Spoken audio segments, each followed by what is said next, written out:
Gen Z can get almost anything in seconds. Food, entertainment, a reply to a text. Order a meal and it shows up in 20 minutes. Open an app and a video starts playing before you even finish your thought. Send a message and the reply comes back before you put the phone down. But real life doesn't move at that speed. A job offer takes weeks. A promotion takes years. Love takes even longer, sometimes a decade, to build real trust with another person. And that gap between a brain trained on instant and a world built on slow might be the single biggest reason Gen Z feels the way they do.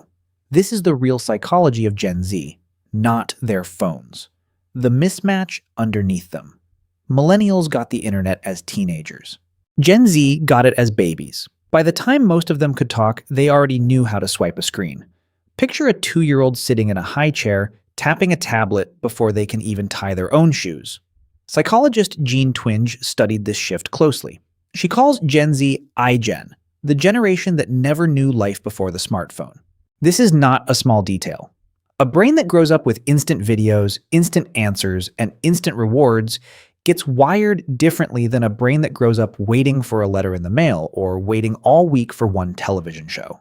And that difference explains almost everything about how Gen Z thinks today.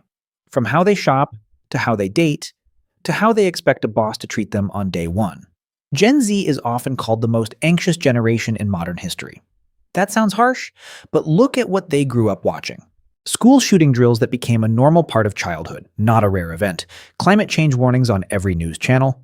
A global pandemic that locked them inside during some of the most important social years of their life. The years when most people are supposed to be figuring out who they are outside their own house.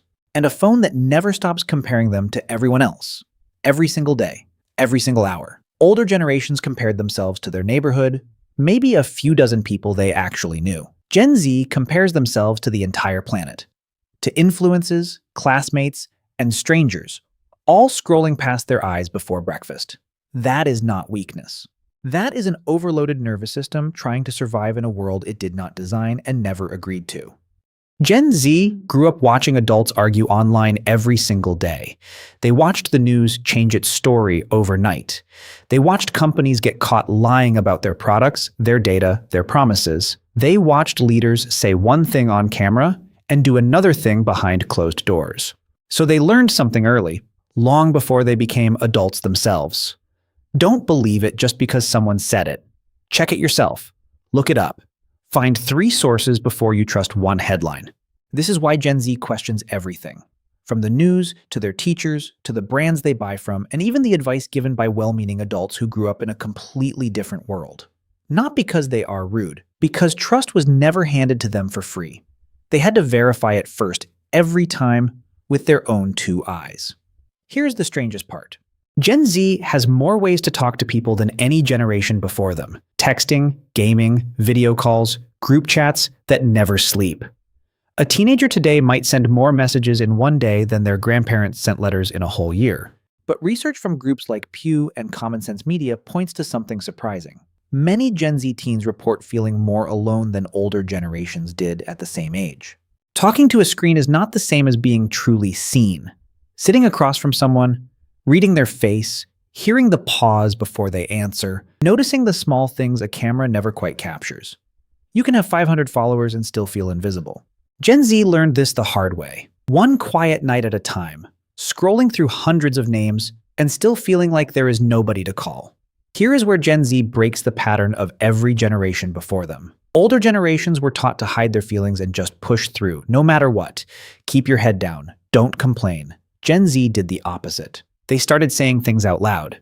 Therapy, anxiety, burnout, boundaries. Words that used to be whispered are now said plainly at the dinner table. People called this soft, but look closer. Talking about a problem openly is not weakness. It is often the first step to actually solving it, the same way naming an illness is the first step to treating it.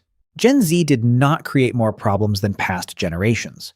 They just stopped pretending the problems weren't there, and that took its own kind of courage. Gen Z has access to more information than any humans in history. A single phone holds more facts than an entire library from 100 years ago. But more information does not always mean more clarity. Sometimes it means more confusion. Psychologists call this decision paralysis. When you have 100 paths in front of you, 100 careers, 100 relationship options, 100 versions of the right way to live. Sometimes you freeze instead of choosing one.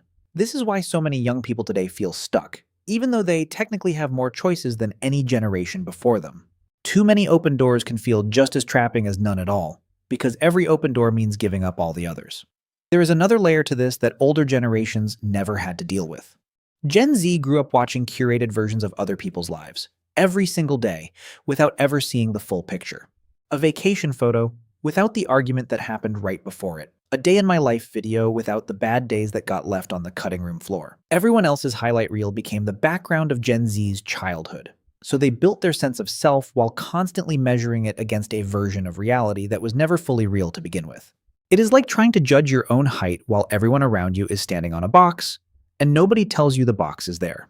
Older generations were taught one rule: work hard, stay loyal, and the system will take care of you. Get a stable job, stay 20 years, retire with a pension. Gen Z watched that promise break in real time. They watched their parents get laid off after decades of loyal work, sometimes over a text message or a company email. They entered the job market during economic chaos and rising costs, watching rent climb faster than paychecks ever could. So when Gen Z asks why they should sacrifice their mental health for a company that won't protect them back, it is not laziness.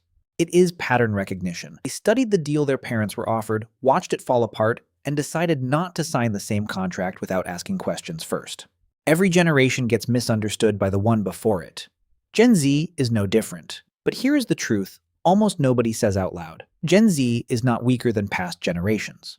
They are simply the first generation forced to grow up fully awake, fully informed, and fully exposed all at the same time, with no manual and no warning. No previous generation had to process this much information, this much comparison, and this much uncertainty this early in life. Of course it changed them. It would change anyone, no matter what year they were born in or what country they grew up in.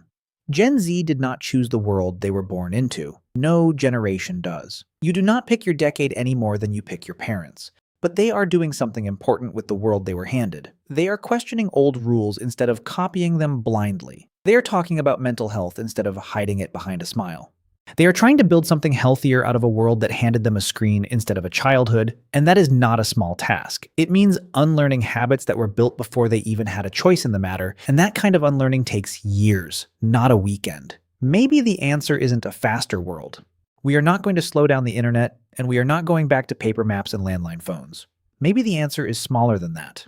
Maybe it's a brain that learns slowly, on its own terms, how to wait again. How to sit with a question before demanding an instant answer. How to let a feeling pass through instead of needing it fixed in the next 5 minutes. Maybe Gen Z is not broken. Maybe they are just the first generation learning to live at 2 speeds at once. One fast and one slow, and figuring out one ordinary day at a time how to hold both without breaking. If you are Gen Z, tell me in the comments, does this feel true to you or did we miss something?